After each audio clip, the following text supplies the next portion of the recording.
માતાજી જય ભવાની બધાને સ્ટાફને ભાઈઓને બહેનોને 18 વર્ષને કેમ કે અમારે દાદા કંઈક કહેવા માગે છે તો એની વાત સાંભળવાની થાય આપણે. મેં 40 થી 45 વર્ષ મેં રિક્ષા હાંકી ઉના તાલુકાની અંદર. અમારે ત્યાં રિક્ષા સ્ટેશનમાં અમારે એક પ્રમુખ હતો અને અમારે રિક્ષાના જે પ્રમુખ એ પૈસા 100 રૂપિયા ઉઘરાવવાના મહિને.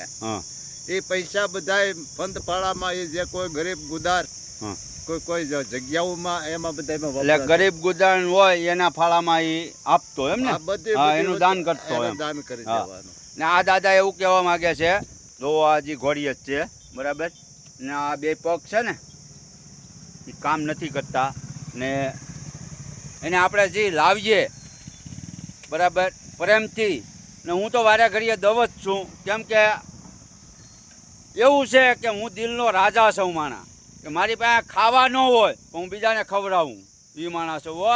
હા ને આ ભાઈ એમ કહેવા માગે છે કેમ કે એની ગણતરી એવી છે કે કોઈ પણ માણાની આતડી દુભાવવી નહીં, કોઈ માણાનું સારું જ વાસો કોઈનું ખરાબ વાસોમાં. હા મારી રિક્ષા સ્ટેશનની અંદર અમારે એટલી રીતે 50 રિક્ષાઓ હાલતી હતી. વડલા સ્ટેશનની પોલીસ સ્ટેશનની અંદર જ્યાંથી અમારે રિક્ષા વારામાં હાલતી.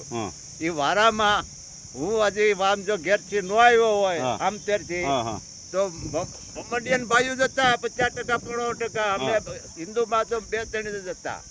પણ એ બધા સારું વાંચતા એમ સારું વાંચતા એટલે કહેતા કે રિક્ષા કોટકાડે તો કે અબે મણી દાદા આયેગા, અબે મણી દાદા આયેગા. મુસલમાન લોકો એમ બોલતા એટલે આવીને કે હે મણી દાદા મેરી રિક્ષા કોટકાડી, મેરી રિક્ષા से बंद है, ऐसे क्या करूँगा, मेरा बच्चे को क्या खिलाऊंगा. तो मैं કીધું ઓ ભાઈ ગેરેજ વાળા उसको भाई सभी कर दे, આ પૈસા ને પોગે તો પૈસા પોગાવી દે.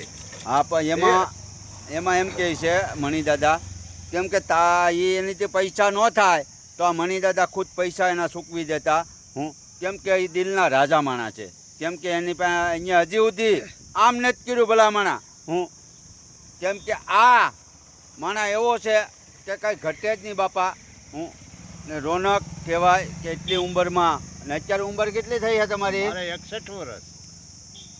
61 વર્ષ બરાબર. એના 61 વર્ષ, મારા 49 વર્ષ ને આ ભાઈના 49 થી 50 વર્ષ. આ ભાઈના 50 વર્ષ. મારા કાકા ખવડાવીને ખાધું હે. હા એના કાકાએ કોકને ખવડાવીને ખાધું હે. હા કોઈના મોઢામાંથી નિવાલો લીધો નથી, નિવાલો દીધો છે. આ મજા હું વાત છે. ખવડાવીને ખાધું. જય માતાજી, જય ભવાની બધાને. જય બુદ્ધ ભવાની માં.